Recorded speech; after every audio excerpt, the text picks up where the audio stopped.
WHO के latest report सितंबर 2018 के report का अगर हम माने तो हर 6 में से 1 डेथ का कारण है कैंसर। हो सकता है इस वक्त आपके घर में भी कोई ना कोई कैंसर से जूझ रहा हो, कैंसर से पीड़ित हो।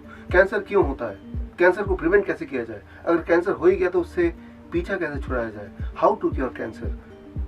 इस तरह से आपके दिमाग में हजारों सवाल होंगे। आपको जानकर हैरानी होगी 3 ऐसे घरेलू नुस्खे हैं जिनको नोबेल प्राइज मिल चुका है अलग अलग समय पे, जिनकी मदद से कैंसर से आप आजादी पा सकते हैं, कैंसर को क्योर कर सकते हैं। I welcome you to this video mathematics of cancer cure. इस वीडियो में मैं आपको बताऊंगा कैंसर क्या है, उसे प्रिवेंट कैसे कर सकते हैं, और अगर कैंसर हो ही गया how you can cure it with help of 3 Nobel prize winning science, और Nobel prize winning science which you can practice at home. तो उसके लिए मैं यूज करूंगा, मैं मदद लूंगा चेस बोर्ड का। चेस बोर्ड इसका आविष्कार हुआ था करीब 1500 साल पहले, और आविष्कारक का नाम है सेसिया, एक विद्वान, भारत के बहुत बड़े विद्वान। उनके आविष्कार से खुश होकर राजा ने उनसे पूछा, मांगो, इस आविष्कार के बदले में क्या मांगते हो। सेसिया ने बड़े ही चालाकी से बोला, मुझे सिर्फ गेहूं के कुछ दाने चाहिए। राजा ने बोला, कितने दाने चाहिए। सेसिया ने बोला कि मेरे चेस बोर्ड में 64 स्क्वायर से 64 खाने हैं, हर खाने में दाने रखे जाए। पहले खाने पे पहला एक दाना, अगले खाने पे उससे डबल यानी कि 2 दाने, तीसरे खाने पे उसका भी डबल यानी कि 4 दाने। इस तरह से अगले 64 डेज तक हर दिन एक खाने में डबल डबल दाने रखते जाए। That's what I need. राजा को बहुत ही ताज्जुब हुआ कि इतने बड़े आविष्कार के लिए इतना तुच्छ सा एक तोहफा मांग रहे हैं। एनीवे, राजा ने अपने लोगों को बोला कि इनकी ख्वाहिश पूरी की जाए। राजा के लोगों ने, उनके मंत्रियों ने वैसे ही किया कि पहले दिन पहले वाले खाने पे, पहले वाले स्क्वायर पे 1 दाना रख दिया, अगले दिन 2 दाने, अगले दिन, उसके अगले दिन 4 दाने। करते करते जब 8th स्क्वायर तक पहुंचे तो दानों की काउंटिंग हो गई 128। अब 128 दाने इतने होते हैं कि वो उतने छोटे से स्क्वायर में नहीं आ सकते। तो राजा ने आदेश दिया, कोई बात नहीं, एक टिफिन में डाल के उस स्क्वायर के पास में रख दो। And by the time second row के आखिरी वाले स्क्वायर पे पहुंचे, 16 स्क्वायर, तो 32,000 के करीब दानों की गिनती हो गई। अब 32,000 दाने किसी टिफिन में नहीं आएंगे, तो उसके लिए बोरे का इंतजाम किया गया और बोरे में दाने डालने लगे। अब 3rd रो की बारी आई, और ऐसे करते करते 3rd रो तक पहुंचते पहुंचते काउंटिंग इतनी बढ़ गई कि एक एक स्क्वायर के लिए एक एक ट्रक, उसको ट्रक में दाने रखे गए। अब 4th रो तक आते आते राजा का सारा खजाना खत्म हो गया। अगर मैं आपसे पूछूं टू कट इट शॉर्ट कि 64th स्क्वायर में कितने दाने की काउंटिंग बनेगी, मैंने उसकी कैलकुलेशन की है, और कैलकुलेशन के मुताबिक 64th स्क्वायर में जो नंबर ऑफ ग्रेन्स रखने पड़ेंगे, and that is something like 922337 203685 4775808. This is the number of grains you will need on the 64th square. ये इतने सारे ग्रेन्स, इतने सारे गेहूं के दाने को रखने के लिए कितनी बड़ी जगह की जरूरत पड़ेगी, कितने ट्रक्स की जरूरत पड़ेगी। 20 ट्रक की, 200 ट्रक की, या 2000 ट्रक की, या फिर उससे ज्यादा 20,000, या फिर 2 लाख, या फिर 20 लाख, या 2 करोड़, या 20 करोड़, या 200 crore, actually 2000 crore. These many number of trucks you will need to fill all the grains with this calculation. This is what is called cancer. Cancer is as complex as the number of grains in 64th square, exponential growth, and cancer is as simple as the first row. Actually हम सबके body में cancer cell होते ही हैं। इस वक्त मेरे body में, आपके बॉडी में कैंसर सेल है, और जिनके बॉडी में कैंसर सेल नहीं बनते, they are the one, they die early. Cancer cell are one of the important cells in the body.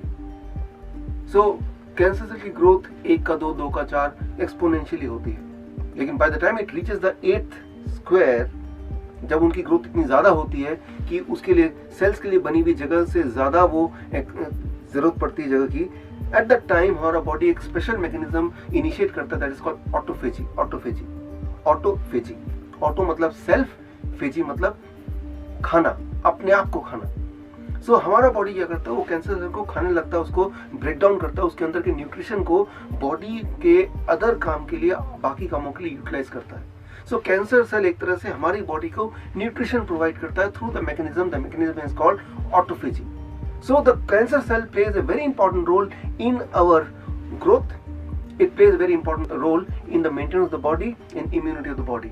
So लेकिन कुछ लोगों की बॉडी में ये जो ऑटोफेजी का मैकेनिज्म है वो स्विच ऑफ हो जाता है। इसका मतलब वो जो ग्रोथ है वो पहले रो से दूसरे रो तीसरे रो ग्रोथ बढ़ता ही जाता है, and that is what is called stage 1 cancer. The second row that can represent stage 1, right, और स्टेज 2, जबकि कैंसर सेल यानी कि ट्यूमर बढ़ रहा है लेकिन अभी एक ही जगह तक सीमित है, दैट इज स्टेज 1 और 2।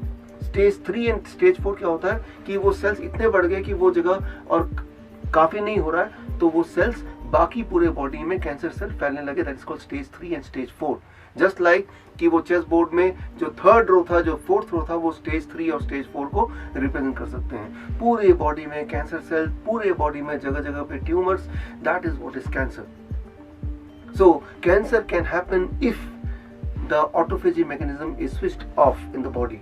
करीब 20% of the world population in their lifetime, sometime their autophagic mechanism gets switched off, and that is the time when they suffer from cancer or some of them die of cancer, right? कोई भी इंसान की मौत cancer से तभी हो सकती है जब कैंसर सेल बढ़ते जा रहे हैं और उसको रोकने के लिए जो मैकेनिज्म है बॉडी का वो बाय चांस स्विच्ड ऑफ है। Most of the people, what they do, they go for biopsy, they go for diagnosis like MRI, they go for CT scan, ultrasound, right? जब भी देखा कहीं ट्यूमरस ग्रोथ है तो सबसे पहले बॉडी हमें बताती है by giving pain, और उस पेन के बाद हम डॉक्टर के पास जाते हैं, डॉक्टर बोलता है डायग्नोस करना पड़ेगा। एक इंपॉर्टेंट बात मैं आपको बताता हूँ कि diagnosis causes cancer. Listen carefully, diagnosis causes cancer. एक बात तो तय है कि अगर आपको कहीं पेन हो रहा है तो हो सकता है कि वहां ट्यूमरस ग्रोथ हो, लेकिन हर ट्यूमर कैंसर में कन्वर्ट होगा ये श्योर नहीं है। कई बार ट्यूमर जब एक हद तक बढ़ जाता है तो बॉडी अचानक ऑटोफेजी को ऑन कर देता है और धीरे धीरे वो ट्यूमर हमारे बॉडी में अपने आप ही डिसॉल्व हो जाता है। जिस तरह से आपको पिंपल होते हैं तो पिंपल एक साइज में आने के बाद अपने आप डिसॉल्व हो जाता है, सिमिलरली बॉडी के अंदर भी सिस्ट है, ट्यूमर है, पॉलिप्स है, they grow and most of them they get dissolved on their own, right. So लेकिन कई बार हम में से कुछ लोग पैनिक होकर डॉक्टर के पास जाते हैं, that is called preventive checkup, और डॉक्टर उस ट्यूमर को देखता है। एक इंपॉर्टेंट बात, अगर आप ट्यूमरस ग्रोथ को छेड़ेंगे तो non cancerous cell can get convert into cancerous cell. I will give you one example to make you understand. अब देखिए, मैं ग्रेन्स का एग्जांपल लेता हूँ। ये मेरे हाथ में ग्रेन्स हैं और ये ज़्यादा हैं और मेरे हाथ उसको ठीक से उसको मैनेज नहीं कर पा रहे हैं, लेकिन अब अगर मैं ये ग्रेन्स की क्वालिटी क्या है ये इसको समझने के लिए मैं इसको छेड़ूं, और जैसे ही मैं इसको छेड़ूंगा इसमें से कुछ ग्रेन्स में निकालने की कोशिश करूंगा, that is what is called biopsy in the body, when the doctor tries to take out some cells to see what is the kind of cell, is it a cancerous or is it a malignant kind of cells or not. So जैसे ही मैं इसको छेड़ने के लिए कुछ grains को निकाल रहा हूँ तो व्हाट इज हैपनिंग, जैसे ही मैं कुछ ग्रेन निकाल रहा हूँ व्हाट इज हैपनिंग, बाकी जो ग्रेन्स हैं वो इधर उधर स्पिल ओवर हो रहे हैं, इधर उधर वो फैल रहे हैं, that is what is called cancer. Tumour और कैंसर सेल में फर्क क्या है कि जब सेल फैलने लगते हैं, अलग अलग बॉडी की जगह पे वो डिस्ट्रीब्यूट होने लगते हैं, दैट इज कॉल्ड कैंसरस, वो स्प्रेड होने लगते हैं। लेकिन स्प्रेड होने के लिए इंपॉर्टेंट है कि जब आप उसको छेड़ेंगे, राइट, उसे एक्सरे से छेड़ेंगे, उसे बायोप्सी से छेड़ेंगे, उस पर कट लगाएंगे, सर्जरी करेंगे, that what is cause, that is what is called cancer, a non-tumorous cell getting converted into tumorous cell. So एक सबसे important बात इस स्टेज पे मैं आपको बताना चाहूँगा कि अगर कभी भी आपके बॉडी में कुछ अनयूजुअल हो रहा हो, कोई पेन हो रहा हो, ब्लीडिंग हो रही है, ट्यूमरस ग्रोथ हो, so don't go for diagnosis. हो सकता है वो कैंसर हो सकता है वो ना हो, लेकिन अगर आप डायग्नोसिस करेंगे तो जरूर वो कैंसर में कन्वर्ट हो जाएगा। तो अब हमें क्या करना होगा, आपको फॉलो करना है 3-step protocol, the Nobel Prize winning 3-step protocol, and those 3-step protocol can help you recover from cancer. So इसमें step 1, this step 1 is inspired from the Nobel Prize winning science 1998, that is Luis Ignarro। उन्होंने 1998 में ये साबित किया था कि अगर आपके बॉडी में नाइट्रिक ऑक्साइड की प्रोडक्शन बढ़ जाए तो कैंसर सेल वहीं रिस्ट्रिक्ट हो जाते हैं, वो और नहीं ग्रो करते, वो और फैल नहीं सकते in the presence of nitric oxide. So अब एक सवाल ये है कि हम क्या करें कि हमारी बॉडी में बहुत सारे नाइट्रिक ऑक्साइड प्रोड्यूस हो। बड़ा आसान उसका जवाब है, very easy answer, and that is you have to change the diet. I got the inspiration from a biggest ever study on nutrition and human disease connection. That study is called China study. दुनिया की सबसे बड़ी study human disease and nutrition के बीच का connection को understand करने के लिए उस स्टडी का नाम है चाइना स्टडी। इसको बेस बनाते हुए I created a diet, I call it a DIP diet. If you can be on DIP diet, the diet can help you produce immense amount of nitric oxide. और अगर आपकी body में nitric oxide की production बढ़ जाती है, सो cancer cell वहीं restrict हो जाएंगे, वो और नहीं बढ़ेंगे।